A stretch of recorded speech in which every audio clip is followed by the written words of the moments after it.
una nota del otro día, no me acuerdo qué publicación, pero es algo que dice el gobierno y en lo que trabaja mucho en todas las disciplinas, pero en economía mucho. Decía, cambiar las perspectivas de la economía o la percepción de la economía. La palabra es percepción. Sí. Es decir, no cambiar la economía, no que mejore. Que no se perciba de una manera tan negativa, que no sea tan doloroso para el consumidor, el ciudadano, quien sea. Obvio, es que la percepción es muy importante en política, en la previa de elección es muy importante, sí. Para votar es muy importante. El tema es que en la economía uno pensaría, ¿cómo te van a cambiar la perspectiva de lo que vos tenés en el bolsillo? Una cosa es la percepción de inseguridad y otra cosa es la percepción de mi bolsillo. Exacto. Porque yo voy a comprar con mi bolsillo y no me alcanza.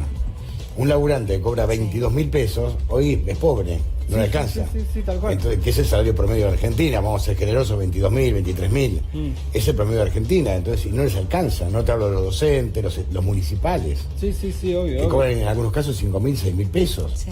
Pero, es todo un disparate. Pero el gobierno va a trabajar mucho en eso. Bueno, percepciones de la economía es eso. Si a vos la tarifa de gas te la dejan pagar en cuotas después de las elecciones, cambia tu perspectiva, tu percepción, porque tenés más plata en el bolsillo esos meses y eso es absolutamente cierto. Sí, pero hay otros meses que tenés menos. Otros meses que vas a tener menos, claro. Entonces, sí. En algún momento esto se termina, yo iba a decir, es como un maquillaje de la situación. En algún momento te puede durar unos meses, digamos, ¿no? Pero no resuelve la cosa. Y ni hablar si hay otro condimento como el que tomás una decisión de compensar, por ejemplo, compañías eléctricas o lo que sea.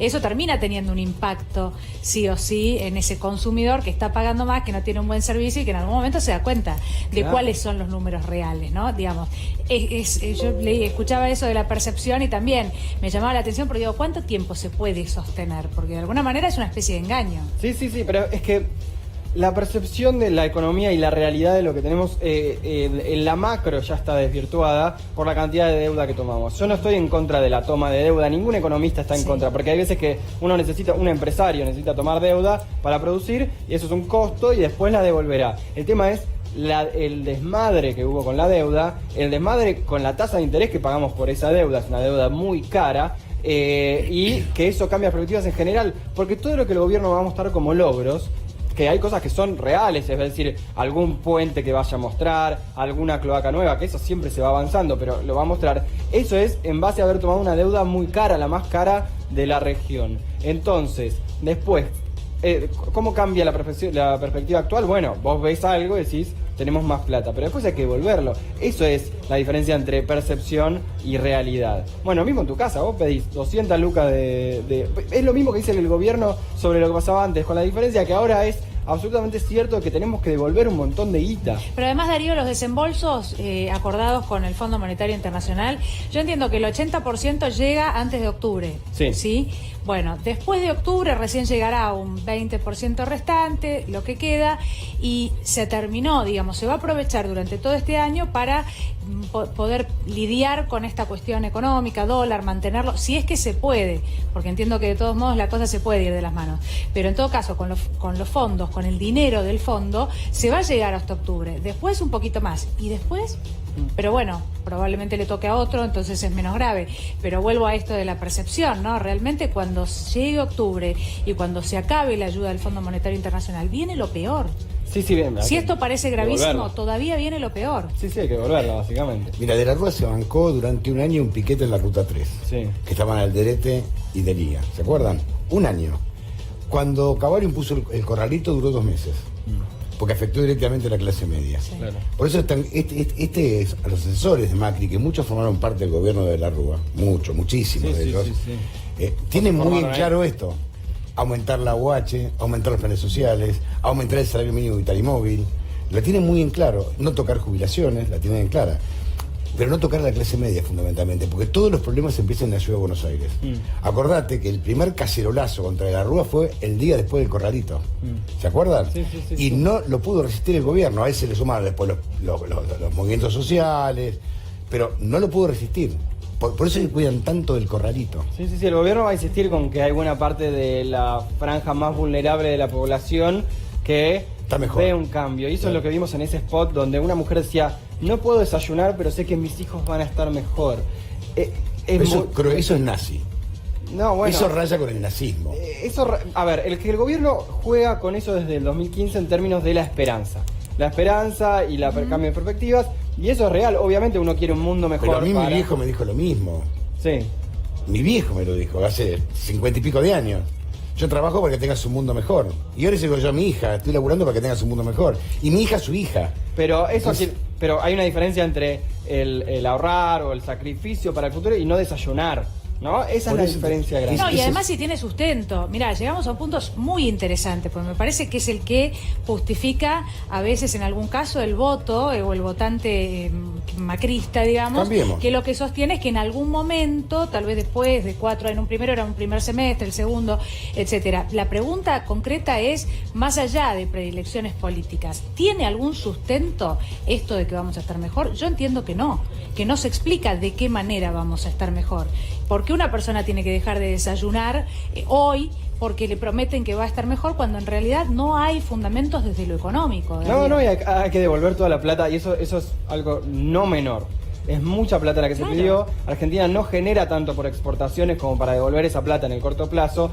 Y ahí ya tenés de mínima una persona, iba a decir pero una institución que decide, dos instituciones que deciden por el país, que en realidad por lo general no deciden lo mejor para ese país, porque lo hacen en todos lados, el Fondo Monetario Internacional, los mercados, esa entelequia, o si se quiere, porque se dice que de última instancia es el FMI, pero siempre atrás está Estados Unidos. Es raro pensar que van a velar por el presente de los argentinos. Ahora, en términos de lo que viene, el gobierno tampoco está mostrando claramente qué es lo que pasa, porque Vaca Muerta era la gran apuesta y tampoco está haciendo Se fueron YPF y el grupo Techín de Vaca Muerta. Se fueron ahí. Hay 1000 y pico de despidos. Están apostando a que lleguen compañías desde Estados Unidos. Ya dijeron que no vienen. Yo te puedo nombrar 2 y la rusa dijo que no viene. La rusa ya, el gobierno quiere que no venga. No quiere que venga por el tema de Estados Unidos. Las americanas no quieren venir porque por la incertidumbre del país. No saben quién va a gobernar Neuquén, entre otras cosas, que es todo un problema. Pero fíjate el mensaje, ¿no? El gobierno, a nosotros, el mensaje no es para nosotros que pensamos. El mensaje es para el antiperonismo o antikirchnerismo. El núcleo duro, para una clase media que compre estas cosas, porque es muy pacata, muy tiringa la clase media argentina, compre estas cosas, yo me sacrifico, no como para que coma mi hijo, lo compran, ¿no? Así como compraron los campos de concentración, así como compraron Pasa que hay un 70% de clase media en términos políticos hablando, entonces es un montón, es una pero apuestan a eso. Ellos apuestan a que una clase media, capitalina si vos querés, no proteste, no salga a la calle, no se enoje con el gobierno, porque es el votante duro de Cambiemos, un votante que es antiperonista, histórico, por momentos también antirradical, histórico, un votante que se jactó y se puso muy contento con el tándem Menem-Cavallo, estaba muy contento, ¿no? Entonces, el gobierno apuesta a ese núcleo. Y aparte busca un enemigo común muy fuerte adentro.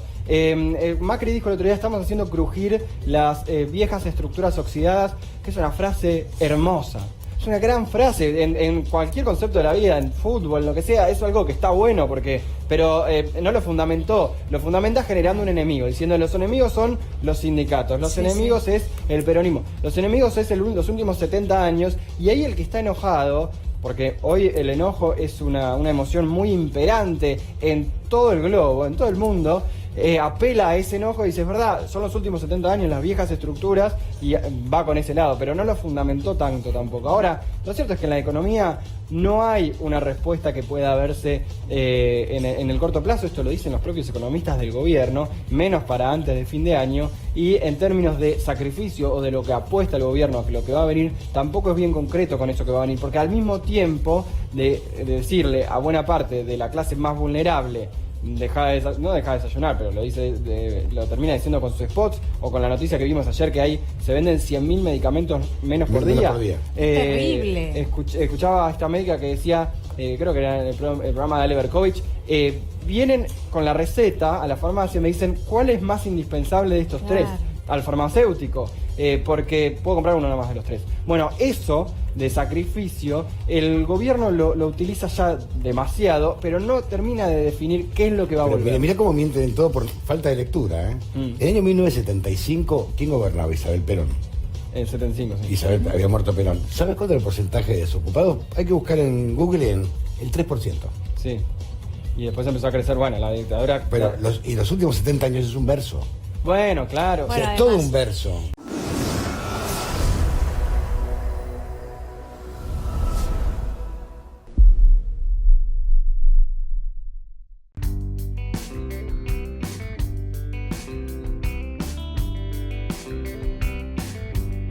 Chao.